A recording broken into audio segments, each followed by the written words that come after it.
Por ejemplo, ¿cómo puede usted hablar de decisiones? Usted va a comprar una, bueno, cambio aquí, usted va a comprar una camiseta, ¿le gusta el azulito?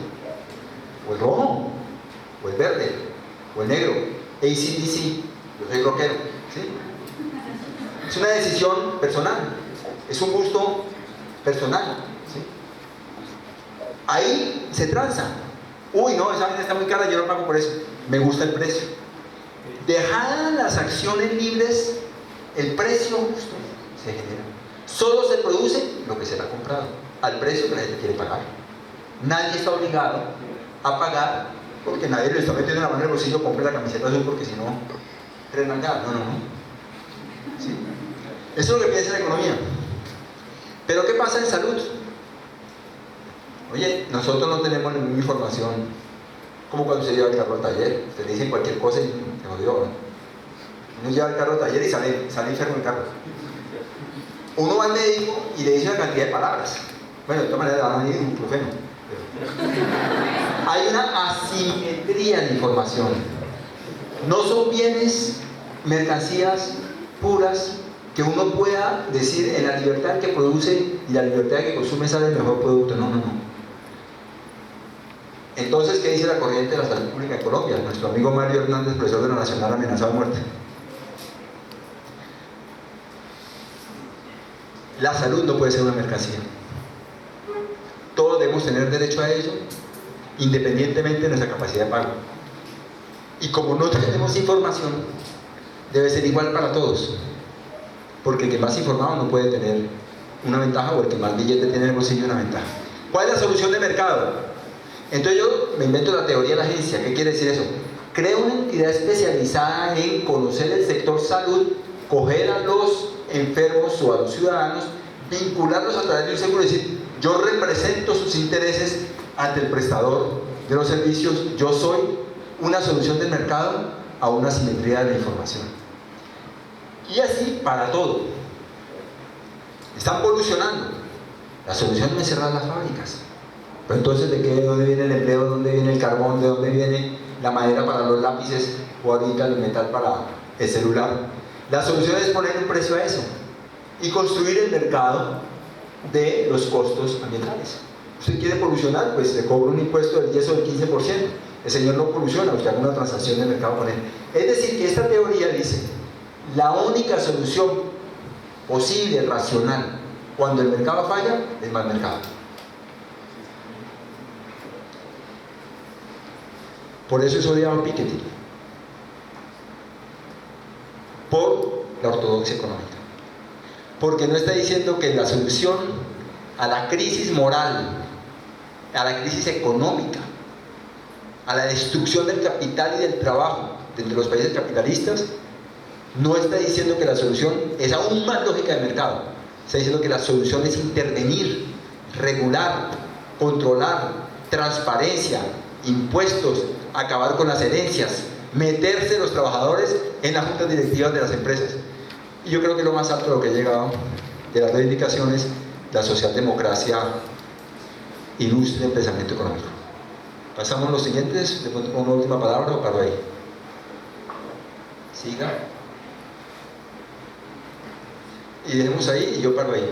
Lo que sigue son las críticas más comunes a lo que no dice, a lo que esconde y a lo que podría ilustrar por qué crece tanto la desigualdad por explicaciones diferentes a la de Piketty. Gracias.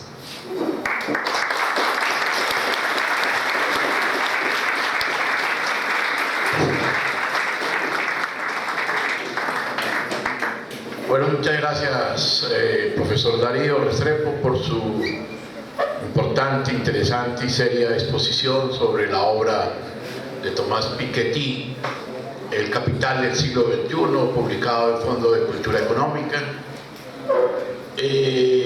Como es habitual y costumbre, siempre con nuestro auditorio tenemos una interlocución.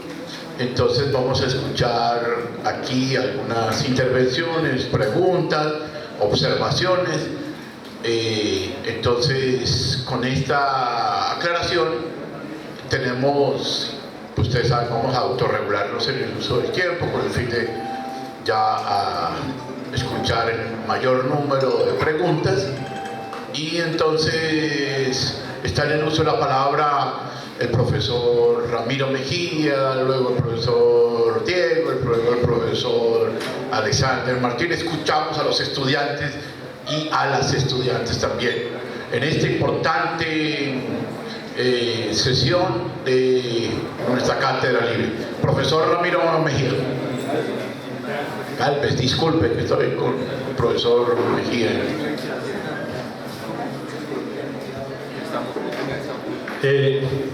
No sé si malinterpreté la posición del profesor Restrepo respecto al carácter natural de la desigualdad.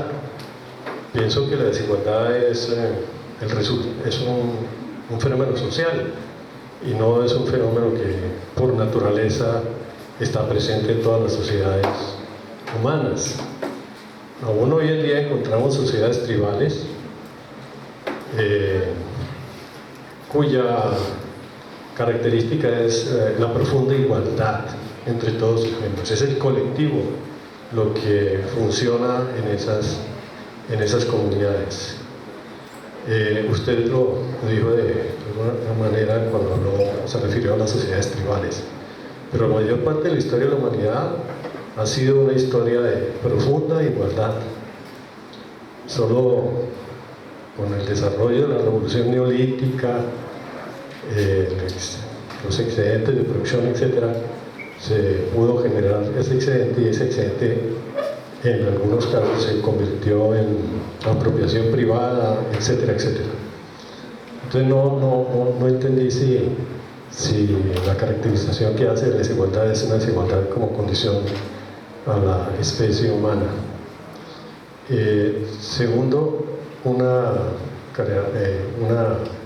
examen que coincide de alguna manera con las cifras de Piketty, y es que desde los años 75 en adelante, sobre todo en los años 80, se viene presentando una recuperación de la tasa de ganancia. Un poco coincidiría con la tesis de Piketty del crecimiento y la rentabilidad, pero eso no ha sido correspondido con un aumento de la acumulación de capital.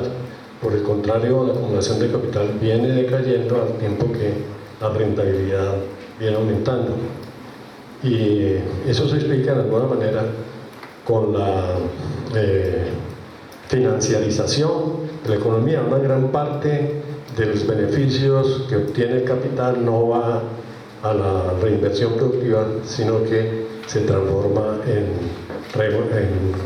remuneración financiera, bolsa de valores, etcétera, etcétera. Y eso hace que la crisis del capitalismo se siga profundizando.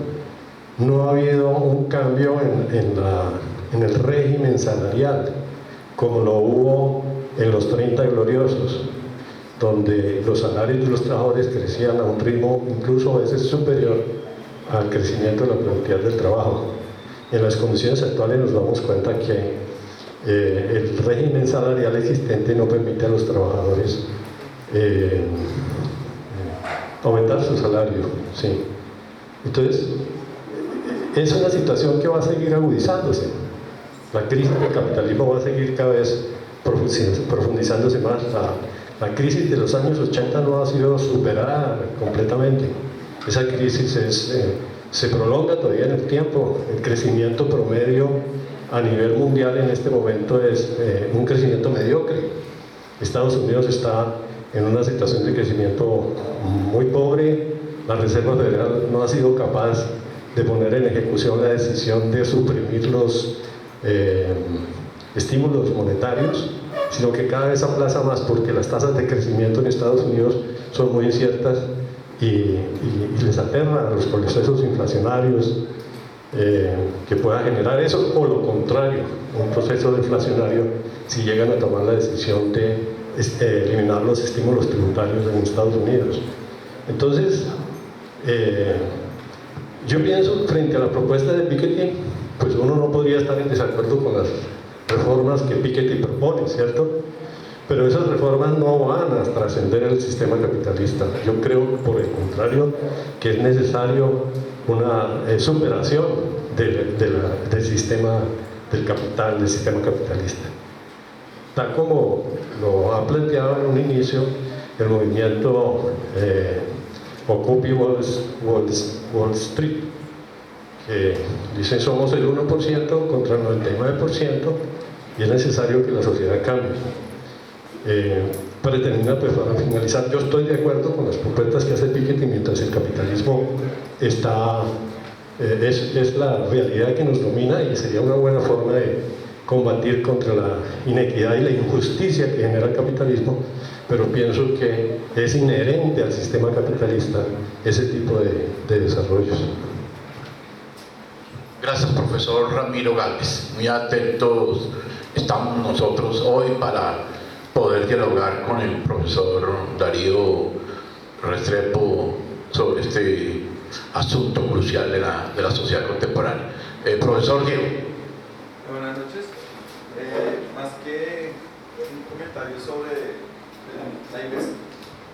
sobre la investigación de Piketty, es más como el impacto sobre la enseñanza económica. Estamos retornando un poco a la idea de contener o de conceptualizar la economía como una ciencia social, pues porque todo lo que había pasado últimamente o en los últimos años era tratar de sacar la economía dentro de ese concepto de la ciencia social, y como tal no tenía por qué discutir con otras ciencias como la historia, la sociología, etc. Yo creo que pues una de las cosas que uno se observa y se plantea en la introducción, que además me parece una introducción muy buena, es tratar de que la economía retorne a esa idea de discutir y aproveche otras ciencias, como en este caso la historia. Entonces quisiera de pronto que usted está más enterado sobre la discusión académica, si de pronto el impacto de la investigación de Piketty ha vuelto o ha logrado un cambio en la enseñanza de la economía, un retorno a la historia económica, estudiar la historia económica por parte de los economistas, que en los últimos cambios de programa o de currículo habían ido como sacando a la economía política, a la historia y todas esas otras ciencias o esas asignaturas que no iban en la lógica de la micro, macro, econometría, etc. Gracias, profesor Diego. Profesor Alexander Martínez. Bien, no, esta vez voy a hablar contigo. No, dos inquietudes que me han surgido. Apenas he abordado la introducción y no he terminado el primer capítulo. La primera es el tema de los paradigmas de bienestar que se distribuyen de manera muy distinta a lo largo y ancho del mundo. Los paradigmas de bienestar, pues si uno los convierte en canastas de consumo homogéneos u homogéneas, eso podría generar una serie de preguntas o de reflexiones, en la medida en que las canastas de consumo no son homogéneas, son distintas. A pesar de que exista la forma de traducirlas a valores monetarios, yo no creo que sea muy fácil construir una comparabilidad de esa manera. O sea, los paradigmas de bienestar son distintos. Yo no sé cómo va a lidiar ese tema en la obra Piketty. No sé cómo lo va a lidiar. Sobre el segundo asunto, y bueno, y que es determinante. Es determinante porque es que la desigualdad, si lo llevamos al enfoque crematístico, integral, total, tiene por supuesto que existe una canasta de consumo homogénea que genera una igualdad deseable o una desigualdad condenable. ¿Bien? Entonces no sé cómo lo va a lidiar, no sé. Y el segundo asunto tiene que ver con el tema ambiental.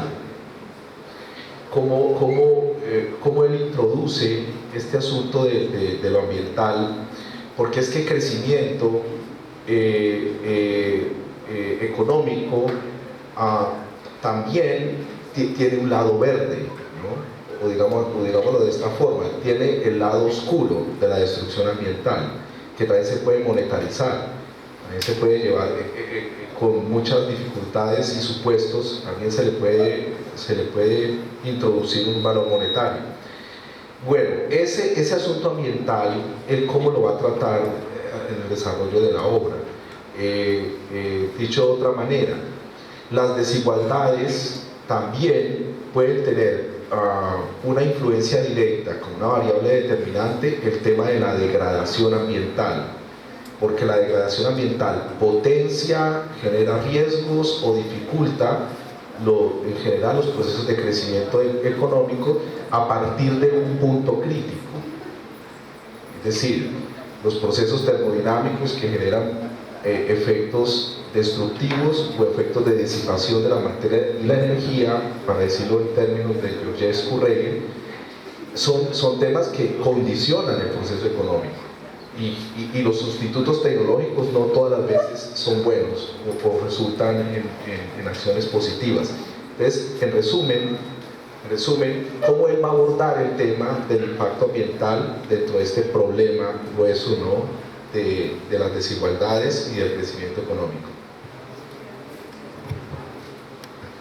Gracias, profesor. Compañero. Buenas noches. Pues mi primera pregunta, como el nombre indica, el libro, ¿no?, El Capital, ¿no? Entonces, ¿qué entiende Piketty por capital, sí? Más o menos David Harvey, que ahorita puesto de moda un poco, dice que Piketty entiende por capital pues las propiedades inmobiliarias, la renta de la tierra, etc. Digamos como los bienes materiales. Pero yo creo, pues desde una perspectiva marxista, que el capital no es eso, sino el capital es una relación social, ¿sí? Una relación social, pues, que precisamente tiene dos partes, ¿no? La una, pues, que es dueña del capital, y la otra, que no posee, ¿sí? Como decía Ernest Mandel, el capital en la historia siempre ha sido la apropiación de una parte de la riqueza de la sociedad por otra parte, ¿sí?, que sin embargo es mayoritaria. Y pues yo también quería decir que el capital no ha existido siempre, luego las desigualdades tampoco han existido siempre. Y como no ha existido siempre y la historia no es rectilínea, eso significa que el capitalismo y el capital no va a existir siempre tampoco. Digamos que esa es, digamos, como una pregunta, ¿no? Pero, y lo otro, lo que decía ahorita Diego respecto a la enseñanza de la economía, digamos, ¿por qué estos enfoques no se ven? ¿Sí? ¿Por qué no hay? Yo hablaba con el profesor Ariza, porque no hay una materia, por ejemplo, en economía sobre distribución de la riqueza, que es un tema transversal, ¿sí? Porque entonces yo tengo como una hipótesis, ¿no? Que sirve tanto para los estudiantes de ciencia política como para los estudiantes de economía y en general de las ciencias sociales, y es que la enseñanza no es neutral, ¿sí? Que detrás de toda teoría hay un sustento ideológico, que las ideas emanan de la materia, de lo material, ¿sí? Que las ideas no crean realidades, sino que son creadas a partir de realidades. Entonces, por eso yo pienso que en general, en economía, que somos muy criticados en la universidad porque nos dicen los ortodoxos, porque etcétera, etcétera, es precisamente porque reina la lógica del capital, y porque reina la lógica del capital, pues reina asimismo la ideología del capital, y eso se ve en el currículo, por ejemplo, de economía. Entonces hemos venido dando una lucha, si se quiere llamar así, por volver a la economía como una ciencia social, ¿sí? Que parta de que hay diferentes ideologías y por tanto hay diferentes teorías, y que habrá el pluralismo económico, porque no enseñan solo, por ejemplo, la teoría neoclásica, ¿sí? O la micro neoclásica, porque no vemos otras vertientes heterodoxas que también son economía. Y lo mismo para la ciencia política, ¿no? Pensaría uno que son o yo que he visto materia, no, científicos, somos científicos y totalmente objetivos. No, la ideología en la academia no es totalmente objetiva, siempre hay un componente ideológico. Entonces eso es lo que uno pensaría que debería enseñarse, den pluralismo, y uno mira de acuerdo a cómo uno estudie y demás por cuál escoge o por cuál se va, pero no nos muestren solo una cara cuando hay de pronto múltiples, diría yo.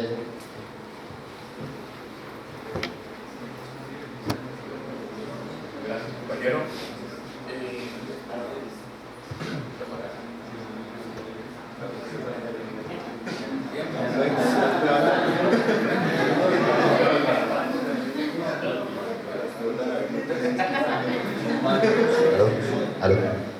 Gracias, compañero. Y señor director del programa de Ciencia Política. Vale. Bueno, hay una cuestión, y es que la lógica de acumulación, Piketty ha servido mucho y está muy en contexto con Europa, y Syriza y en menor medida Podemos han utilizado los argumentos de Piketty para proponer un cambio muy interesante en las dinámicas políticas. El punto es, en América Latina, que digamos escapa un poco a la cuestión de Piketty, el maridaje entre la democracia liberal y la democracia, el concepto de democracia con capitalismo, es una cosa muy compleja. En términos de la propuesta de Piketty, ¿cómo podemos entender los intentos, los gobiernos alternativos, que sin rehuirle al capital y sin generar una sociedad alternativa, sí han planteado una vertiente y una posibilidad de concebir la democracia con formas que ataquen la lógica depredadora, polarizadora del capitalismo? Entonces es como tratar de traer a colación acá estas lógicas y pensar efectivamente en la comprensión económica, la comprensión política, jurídica, cómo Boaventura debería reinventar esos escenarios y plantear un poco esa pregunta, o sea, cómo Piketty, el cuestionamiento que hay, que a usted lo sorprendió y que a nosotros también, a mí también me sorprende, cómo ese cuestionamiento a la crisis del capitalismo y casi que a la lógica del autoritarismo que va a ligar al capitalismo, que eso lo diría Naomi Klein, cómo desde América Latina hemos producido cosas. ¿Qué valía tiene esto? Porque digamos, el análisis, este es un análisis mundial y del capitalismo central, pero la propuesta que está planteando hoy América Latina y que tiene sus puntos álgidos hoy, y que en Europa Syriza y en menor medida Podemos tratan de dar en el clavo con eso. Solo sería como una pregunta y ya. Bueno, gracias, profesor José David. Entonces, compañero Darío. ¿Se fue mi ayudante? Bueno, espero haber hecho un esfuerzo, como creo debemos hacer los académicos, de presentar la racionalidad.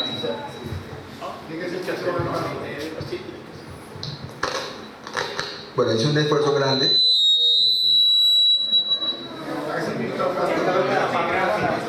No, está bien.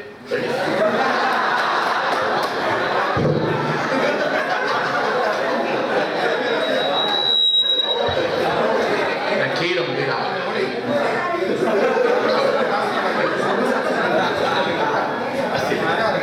Bueno, hice un esfuerzo grande por mostrar la racionalidad de lo que dice Piketty y por qué es importante lo que dice.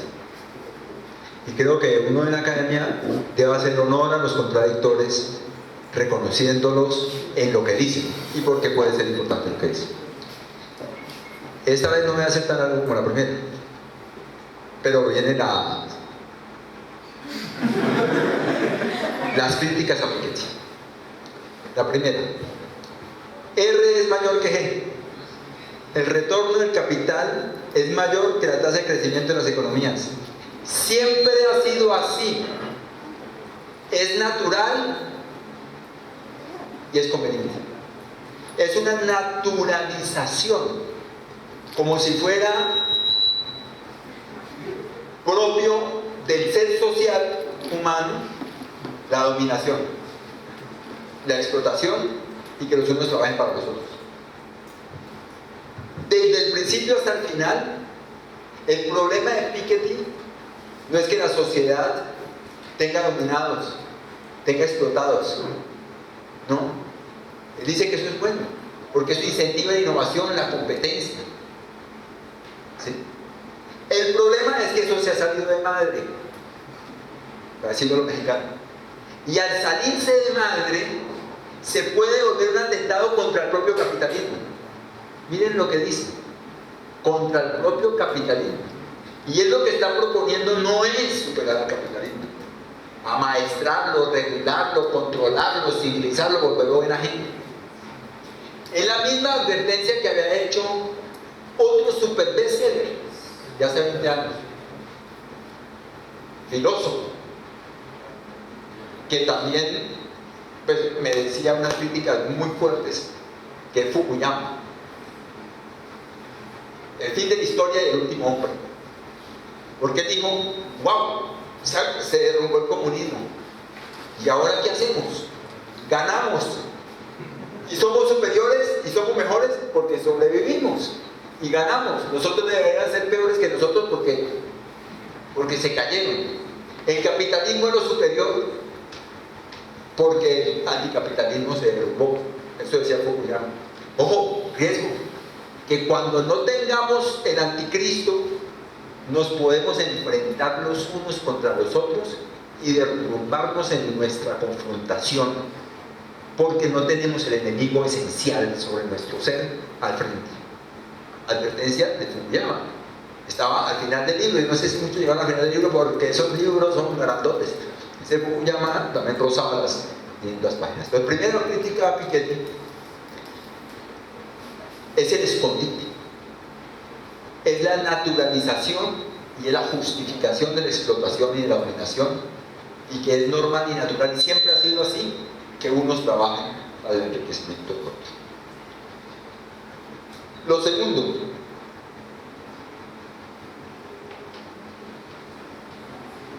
tengo que acercarme al problema. No habla de las clases. La única vez que usa palabra clase es para hablar de clases medias. Estados Unidos y Europa desarrollada construyeron la sociedad de las clases medias. A propósito de eso, uno de los grandes representantes de los gremios del capital en Estados Unidos dice: ese libro no se aplica para Estados Unidos, porque en Estados Unidos no hay clases. En Estados Unidos hay individuos que trabajan, que consumen y que invierten, pero nosotros, como no somos una sociedad de clases, ese libro no sirve y no hay que leerlo. Él no habla de la clase burguesa. Él dice, podemos estar construyendo una oligarquía. Él no habla del proletariado, sino para mofarse un poco de que ese proletariado siempre iba a ser miserable. Pero después subieron los empleos, subió en los ingresos, entonces Marx falló en su pronóstico catastrofista. Pero es la única vez que habla del proletariado. Y si habla una segunda vez, es para repetir lo mismo.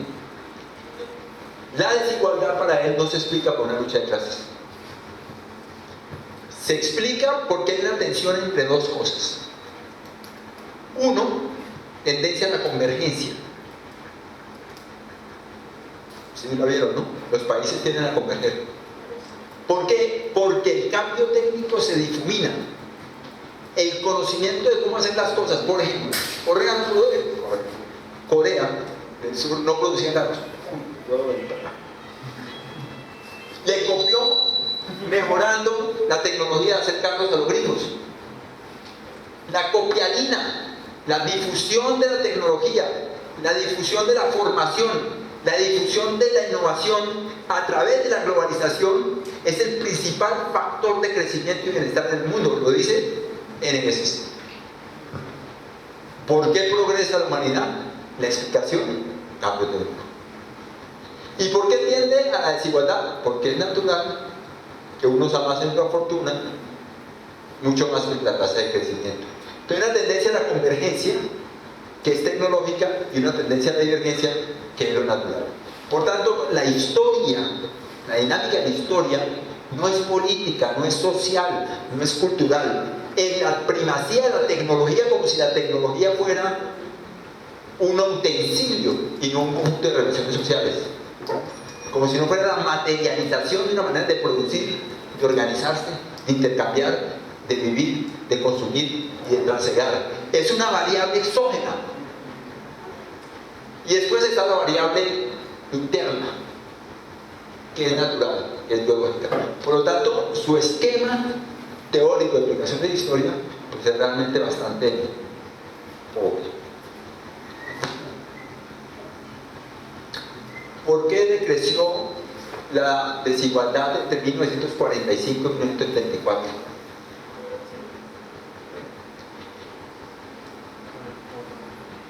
Porque estaba el comunismo.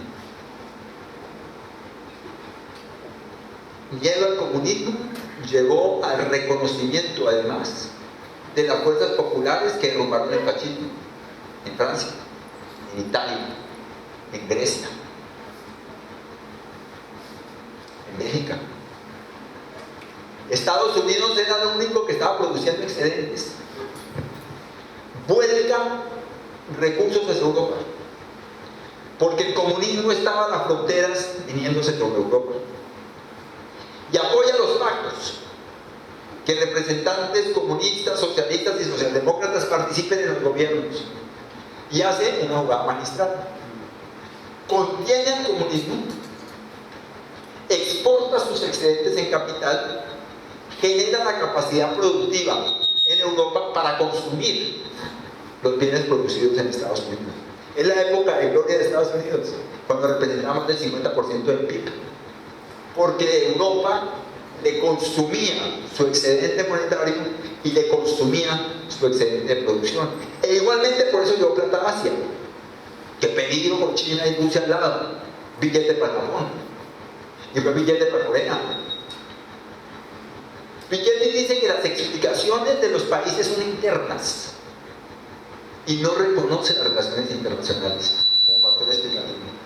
No reconoce las relaciones políticas internacionales, las correlaciones políticas y las estrategias políticas internacionales del capital. ¿No las dice? Lo dice más de una vez en el libro. Los factores que explican igualdad o desigualdad son internos. Lo externo explica muy poco, casi nada. No voy a hablar de eso. Creo que es una falla enorme. Creo que es una falla enorme de no considerar la importancia en el desarrollo de ese capitalismo virtuoso, la lucha de los Estados Unidos para contener la expansión comunista sobre Europa, que a la vez fue el mecanismo a través del cual exportó excedente capital y pudo generar los compradores de su propio excedente comercial. ¿Cuándo empezó a cambiar la historia? En los 70. ¿Qué pasó en los 70? Dice Piketty que Estados Unidos empezó a crecer menos y que Europa crecía más. Y entonces le dio miedo que ya que lo habían alcanzado, lo pasaron. Entonces la explicación de Reagan y del neoliberalismo es por el miedo. A mí me parece muy importante considerar el miedo en la decisión de la historia. No voy a criticar eso. ¿Qué es lo que no dice? La tasa de crecimiento de productividad y de competitividad estaba decreciendo en efecto en Estados Unidos y en Europa. Y el costo de los derechos en Estados Unidos y en Europa era creciente. La fuerza de los trabajadores, el peso de la infraestructura, el peso de lo público. Entonces hay una política para desmontar los costos del Estado y los costos del trabajo y acumular poder en las empresas que se estaban transnacionalizando. De eso es una palabra pequeña. No habla de las corporaciones, no habla de las multinacionales, no habla del intercambio desigual, no habla de la explicación de que el afán de Reagan y por qué fue acogido por Thatcher y después fue acogido por Chile y después por los países capitalistas principales y no sin antes pasar por América Latina, que el conjunto de las políticas tienden a debilitar la fuerza del trabajo en la sociedad, en ingresos, en organización, en cultura, en valores, y exaltar la fuerza de los capitalistas como progenitores que llevan al bienestar. No habla de las relaciones sociales, las relaciones políticas, las relaciones internacionales. Impacto de esto en la enseñanza. Lo que pasa es que no es porque salga un día y al otro día ya cambian los precios. ¿Qué tan fácil es cambiar un precio en esta universidad?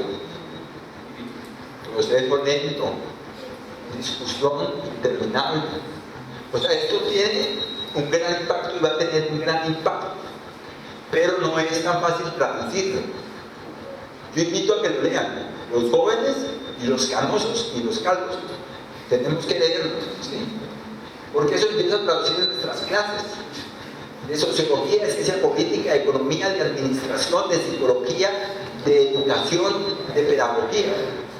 Al traducir que el problema de la desigualdad, uno no es natural,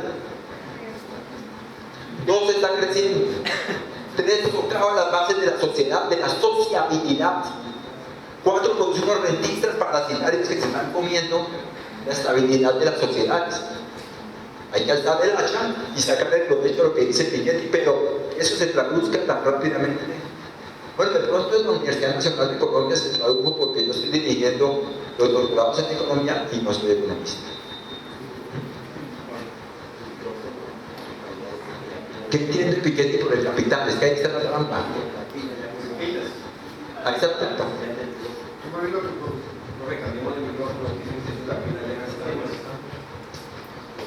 ¿Qué entiende Piketty por el capital? Ahí está la trampa. Él rastrea el capital desde el año 1000. Entonces no hay nada particular en el capitalismo, solo que es el más innovador. Entonces difumina mucho más progreso y crecimiento, porque desde el año 1000 rastrea en su estadística el capital R tiene un retorno mayor que el crecimiento general de la economía. Entonces no diferencia el capitalismo central desde América Latina, de las sociedades tribales, de las sociedades esclavistas, de las sociedades feudales. Es siempre la misma tendencia natural que atraviesa toda otra diferencia y es la fundamental ley de la sociedad. En ese sentido, oscurece totalmente lo que es el capital. Para no hablar, porque si habla del capital tiene que hablar de las clases. Ahí están algunos ejemplos. El trueque intercambia riqueza, pero no es capital. Sin embargo, Piketty dice una y otra vez que para él capital y riqueza son lo mismo.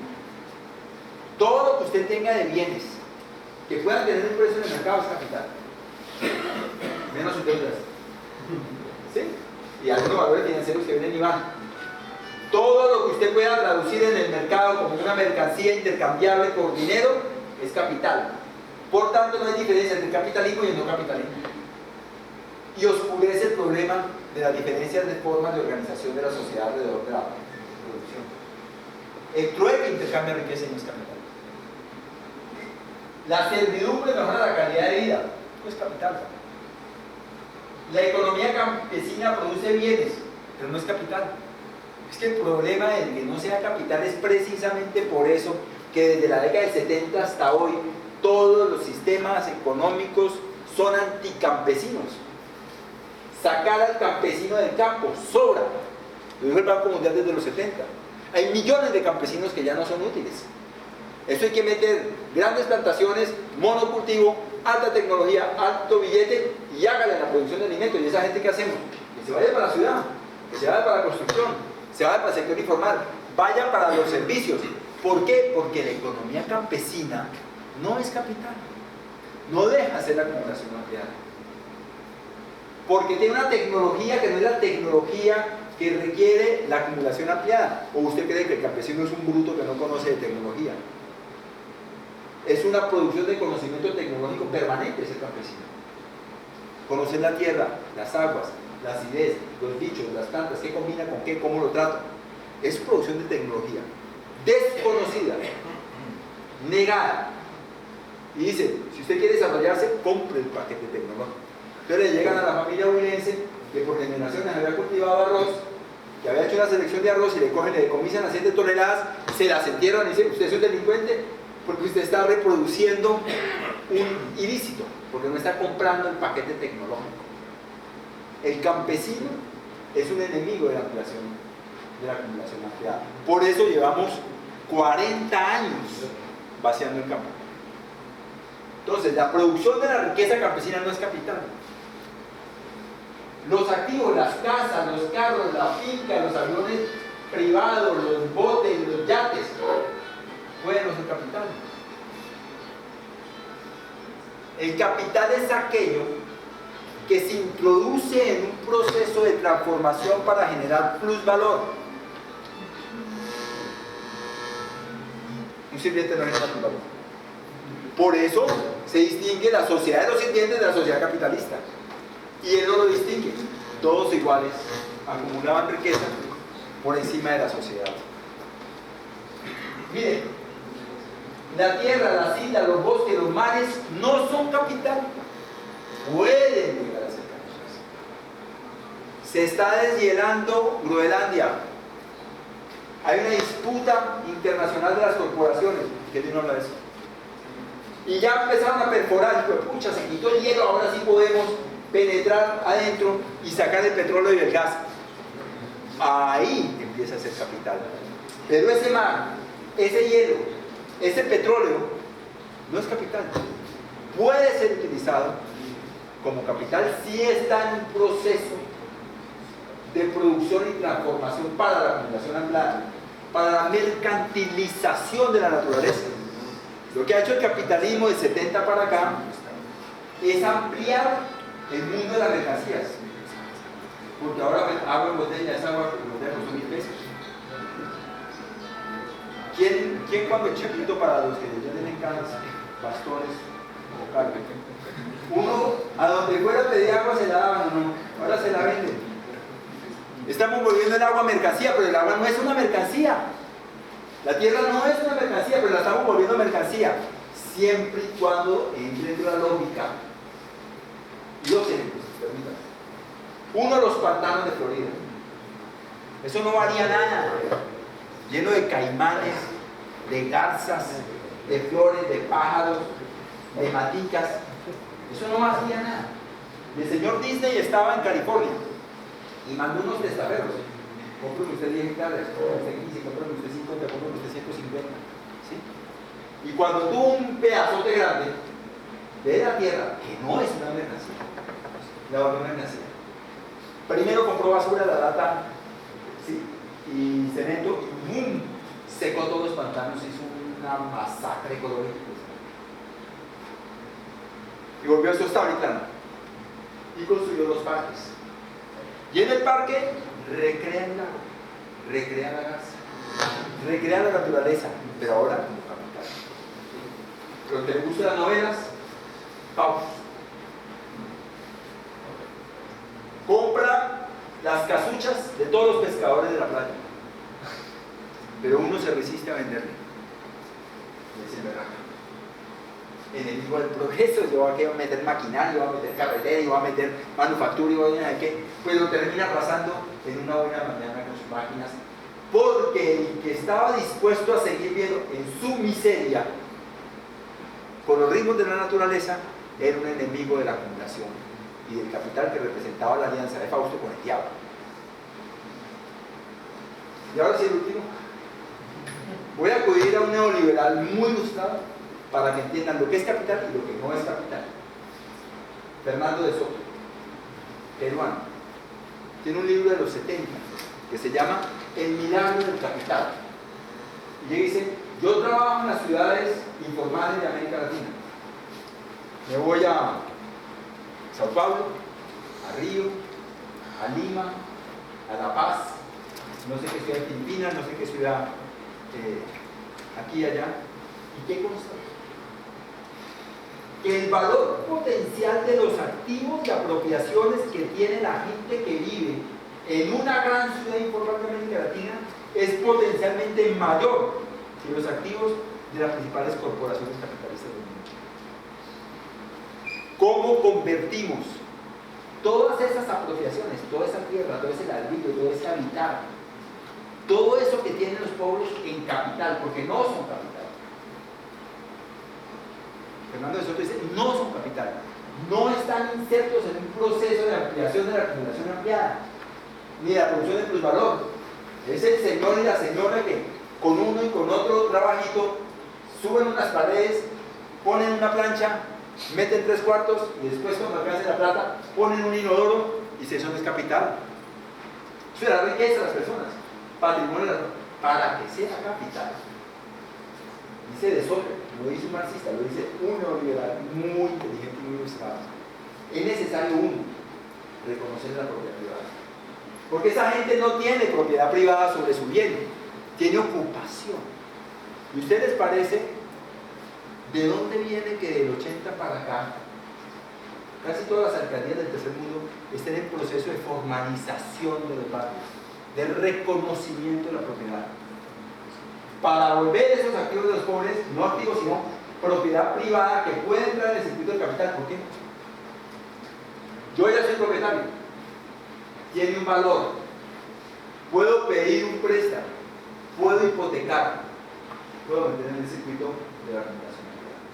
Excelente libro, es corto, muy bien documentado, a diferencia, bueno, documentado también como es, pero a diferencia no tiene 700 páginas, donde explica que la estrategia de extensión del capitalismo está en la pirámide, en la base de la pirámide, no en la cúspide, y que los pobres, si transforman sus activos en propiedad privada, que pueden entrar en el circuito del crédito, con el cual pueden comprar una máquina de coser para hacer una blusa, no solo para sus hijos, sino para vender, o sea, la especialización, la producción de un excedente para la venta, la mercantilización del trabajo, entonces no se sabe. Piketty no se mete en estas honduras, no habla, sino que el capital es el conjunto de la riqueza. Y ahí nubla el problema de la sociedad dividida en clases y de por qué hubo entonces tendencia de equidad desde el 45 al 75. No habla de las relaciones políticas internacionales, de las relaciones de fuerza entre las clases, de la naturaleza propia del capitalismo.